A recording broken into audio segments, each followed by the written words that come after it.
Selamat datang di channel Penerus Pejuang, sebuah channel untuk mengartikulasikan pemikiran dan sikap yang merdeka, yang dilandasi oleh nilai-nilai demokrasi, keadilan, dan keterbukaan yang bertanggung jawab. Teman-teman, dalam video saya kali ini saya akan sharing sekaligus mengajak kita berpikir sejenak terhadap apa yang selama ini dituduhkan oleh para penuduh ijazah palsu terhadap mantan Presiden RI ke-7 Insinyur Haji Joko Widodo.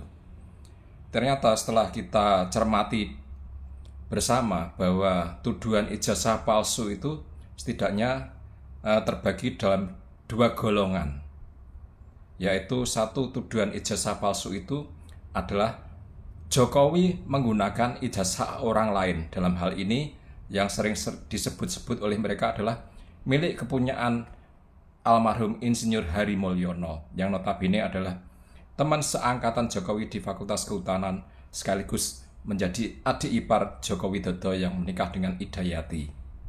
Itu yang pertama. Yang kedua, tuduhan ijazah palsu, bahwa ijazah yang dipakai Jokowi itu dituduh mereka adalah produk dari pasar pramuka. Ada dua jadi. Palsu, yaitu Jokowi menggunakan ijazah dari almarhum Insinyur Hari Mulyono. Yang kedua, palsu, ijazah yang dipegang Jokowi itu adalah produk dari pasar pramuka. Kok bisa begitu? Ya memang mereka serba membingungkan sebetulnya. Memang mereka selalu berubah-ubah. Apapun itu, kalau kita cermati mereka selalu berubah-ubah. Seperti misalnya pada awalnya tuduhan ijazah palsu part kedua ini, bagian kedua ini muncul sejak bulan Maret. Diawali oleh Rismond. Saat itu Rismond bukan ngotak-atik masalah ijazah, tapi justru masalah skripsi Jokowi, seperti yang sering kali saya unggah di konten-konten saya. Tapi lucunya, gerombolan para penuduh ijazah palsu, kadangkala tanpa mereka sadari, di berbagai perbincangan, di berbagai perdebatan, mereka kadang mencampur adukkan keduanya, baik itu ijazah palsu karena menggunakan kepunyaan Insinyur Hari Mulyono maupun produk dari pasar pramuka. Ini kan sebenarnya nggak nyambung antara dua itu. Seperti yang sudah kita omongkan tadi, ada dua golongan, di mana golongan yang mengatakan bahwa Joko Widodo menggunakan ijazah palsu. Dalam hal ini dia menggunakan ijazah dari orang lain, yang sering disebut adalah ijazah dari almarhum Insinyur Hari Mulyono, itu berkembang dari seseorang yang bernama Bambang Tri. Dulu dia seringkali menyebut bahwa ijazah Jokowi palsu karena menggunakan milik almarhum Insinyur Hari Mulyono.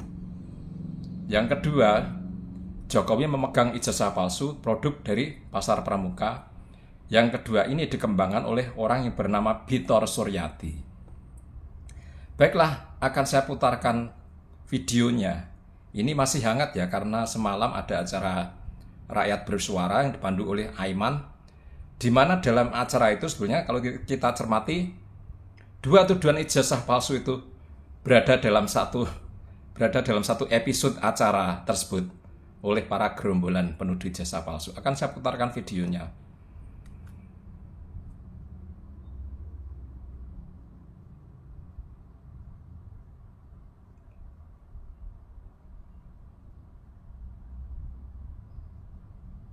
Saya lebih meyakini lagi dengan status saya tersangka ini, saya lebih meyakini lagi 100 juta lebih ijazah Jokowi memang palsu. Bahkan dalam status penetapan tersangka ini ya, lebih meyakini. Karena Anda bisa mengatakan itu. Karena apa? Orang yang membuat itu Ini adalah Rustam Effendi ya, salah satu tersangka. Membuat ijazah Jokowi itu, ikut membuat ijazah palsu. Iya, yang katanya pasar pramuka bukan? Iya. Ini orang pasar pramuka, bukan. Maksudnya gimana? Ini baru nih. Silakan, ini fakta baru loh. Jangan nanti nambah pasal lagi. Enggak apa-apa. Di pasal pun apa? Tersangka sudah tersangka. Oke. Tapi saya kan menduga. Oke. Yang membuat itu bernama Eko Sulistyo. Saya sering teriak tuh, Eko, nggak nongol. Bentar, pelan-pelan. Eko Sulistyo itu yang membuat katanya Eko Sulistyo. Iya, yang namanya disebutkan oleh Bitor Suryati. Bitor Suryati, tokohnya Bitor Suryati. Iya, karena kawan saya mengakui dengan saya sendiri. Kemarin kan beliau Iya. Oke. Nah, jadi gimana? Anda mendapatkan data bahwa yang membuat ijazah palsu Pak Jokowi bernama Eko Sulistyo. Diduga Eko Sulistyo. Dia adalah tim dari Pak Jokowi sejak wali kota Solo. Iya. Yang namanya pun disebutkan oleh Bang Bitor Suryadi. Ya, jadi kejadian hari itu tuh hari apa? Bulan apa? Kira-kira 2 bulan yang lalu, saya lupa. Oke. Ketika saya mengajukan data terbaru di Bareskrim Mabes Polri, di sana ada aktivis senior Mas Bintang. Nanti teman-teman bisa melihat versi panjangnya ya di YouTube Aiman Rakyat Bersuara. Ini tadi adalah video dari Rustam Effendi di acara Rakyat Bersuara semalam. Dia salah satu penganut ijazah Jokowi palsu made in Pasar Pramuka. Yang membesut pertama kali ijazah palsu Jokowi bikinan Pasar Pramuka adalah orang yang bernama Bitor Suryadi. Sosok Bitor Suryadi ini memang kalau kita cermati memang tidak bisa dipercaya.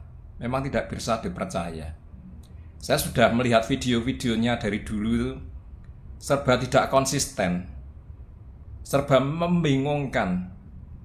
Dulu dia sering menyebut orang asal-asalan dan setelah disanggah dia mencari orang lainnya lagi. Dulu pernah menyebut Andi Wijayanto, tapi kemudian Andi Wijayanto muncul ke publik ngomong dia nggak tahu apa-apa, tidak terlibat. Kemudian dia pindah lagi ke seorang yang bernama Widodo kemudian dihadirkan Aiman di Rakyat Bersuara beberapa bulan yang lalu. Juga ada Bitor. Di situ Widodo menyanggah keras, menolak keras. Dan akhirnya Bitor di acara itu kelihatan salah tingkah, serba mati gaya. Akhirnya terakhir dia pindah ke Eko Sulistyo yang bikin. Nah, Eko Sulistyo ini orang yang sampai sekarang tidak tahu rimbanya lah, seperti itu. Tadi seperti yang dikatakan oleh Rustam Effendi. Bitor Suryadi ini pertama kali muncul di publik di pusaran tuduhan ijazah palsu ini serba membingungkan. Dulu di podcast tertentu, tidak usah saya sebut podcastnya ya. Pertama kali dia menuduh bahwa Jokowi itu membuat ijazah palsunya itu di Pasar Pramuka untuk pemilihan wali kota 2005, terus wali kota kedua 2010, pemilihan gubernur DKI 2012, dan presiden 2014-2019. Jadi menurut Bitor, setiap kali Jokowi mau nyalon, itu Jokowi membuat di Pasar Pramuka. Jadi 5 kali membuat ijazah palsu di Pasar Pramuka. Menurut Bitor dulu seperti itu. Dia nggak paham bahwa seseorang yang mencalonkan diri itu hanya perlu mengumpulkan fotokopi yang dilegalisir. Saat itu dia tidak tahu. Dikiranya setiap kali orang nyalon itu harus mengumpulkan aslinya, terus ditumpuk di situ, terus disimpan di situ, sehingga untuk pencalonan kedepannya, kalau mencalonkan diri lagi, bikin lagi. Itu dulu ada videonya. Kapan-kapan saya tunjukkan. Terus Bitor juga pernah mengatakan bahwa ijazah Jokowi dari SD, SMP, SMA, sama S1 itu fotonya sama semua. Jadi foto Jokowi yang berkacamata berkumis itu juga dipakai di ijazah SD, SMP, SMA. Ini nggak logis. Juga sudah terbukti tidak benar. Karena apa? Di video-video YouTube itu ijazah Jokowi itu sudah muncul, yaitu dari kesaksian para kepala sekolahnya, kepala sekolah SD, SMP, SMA.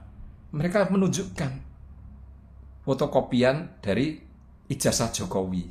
Yang terlihat di sana fotonya menyesuaikan dengan strata pendidikan Jokowi. Waktu SD fotonya foto SD anak kecil, SMP remaja, SMA sudah agak besar, rambutnya gondrong seingat saya. Ketika kuliah ya ijazahnya yang kacamata itu. Bitor Suryadi asal ngarang, nggak ada buktinya. Terus lagi, saya masih ingat itu, kalau nggak salah di podcastnya AA lah kalau nggak salah. Dia mengatakan bahwa semua dokumen Jokowi untuk pencalonan itu dibikin di Pasar Pramuka. Jokowi itu tidak punya dokumen apa-apa. Ini kan nggak logis. Karena dokumen itu untuk pencalonan meliputi banyak hal. Misalkan ijazah, surat keterangan dokter, surat keterangan catatan bebas kriminal dari kepolisian, dan lain-lain. Itu dibikin di pasar pramuka semua. Ini kan nggak logis. Dia pernah bilang Jokowi itu nggak punya dokumen apa-apa, semuanya dibikin di pasar pramuka. Ini nggak logis sekali. Kalau dia mengatakan cuman ijazah, itu mungkin masih logis. Tapi kalau semua dokumen nggak logis. Misalkan surat keterangan dokter, orang tinggal datang ke puskesmas, bayar sekitar mungkin 20.000, sudah dapat. Asal diperiksa sehat, dapat keterangan. Demikian pula SKCK ke kantor polisi. Sebentar cuman bayar administrasi atau mungkin sekarang gratis, dapat. Ngapain harus bikin di pasar pramuka? Ini ketidaklogisan si Bitor Suryati. Saya sudah melihat video-videonya, apalagi sekarang dia sedang getol itu menyuarakan bahwa di rumah Jokowi ada bunker sehingga mengajak orang-orang untuk membongkar rumahnya Jokowi seperti ini. Ini orang yang sangat tidak logis seperti ini, tapi banyak pengikutnya. Ini kan aneh. Bahkan senior saya di Kagama itu namanya pun pernah dicatut sama si Bitor. Pernah di dalam videonya saya menemukan teman saya, senior saya di Kagama itu disebut sama Bitor. Kemudian teman saya kasih tahu, itu namamu disebut sama Bitor. Langsung teman saya di medsosnya mention si Bitor. Bitor, jangan begitu kamu, saya nggak ada urusannya dengan perkara ijazah ini. Lah, itulah Bitor. Saya sebut saja teman senior saya adalah Muhammad Thorik, aktivis akhir-akhir tahun 80-an sampai awal 90-an. Dulu kan para aktivis itu di zaman era Pak Harto kan terhubung ya, ada linknya dari berbagai macam daerah. Bitor di Jakarta, kalau nggak salah teman saya menyebut dia dari salah satu PTS di Jakarta. Teman saya sudah mengenal lama itu. Jadi itulah Bitor, tapi lucunya dia banyak dipercaya ketika dia pertama kali mengunggah bahwa ijazah Jokowi itu bikinan pasar pramuka dan tidak logis semua seperti yang sudah saya utarakan. Yang kedua, ijazah Jokowi dituduh palsu itu menggunakan ijazah orang lain yang sering disebut-sebut adalah milik Insinyur Hari Mulyono almarhum. Ini juga tidak logis. Tadi malam juga sempat dipakai oleh siapa? Oleh Roy Suryo. Saya putarkan videonya. Nah, ada aktivis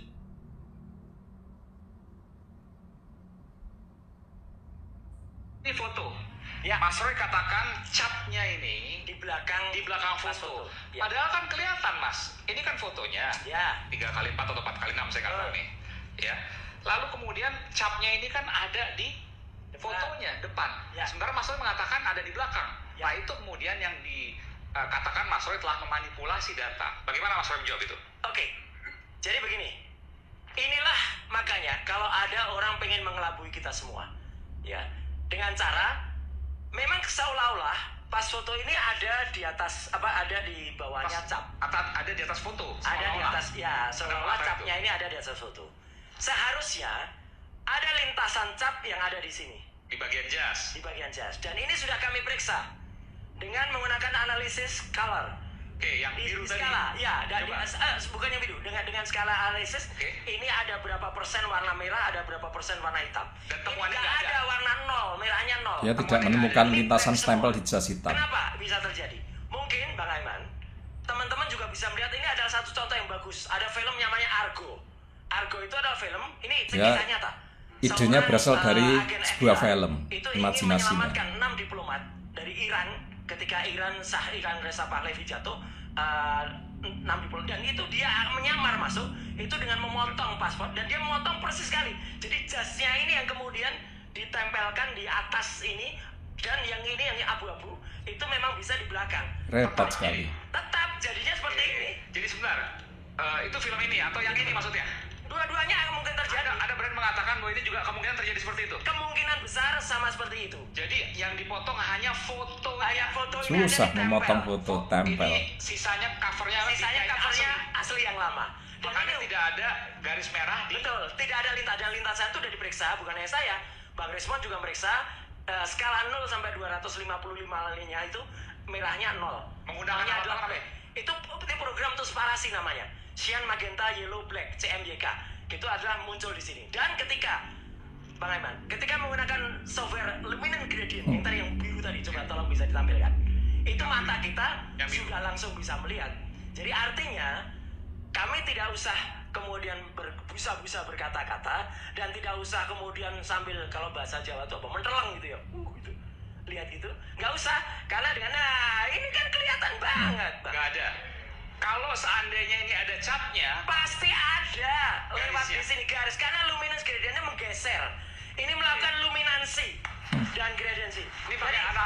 Bahasa langit. Ini adalah luminance and gradient. Oke. Ini sahih.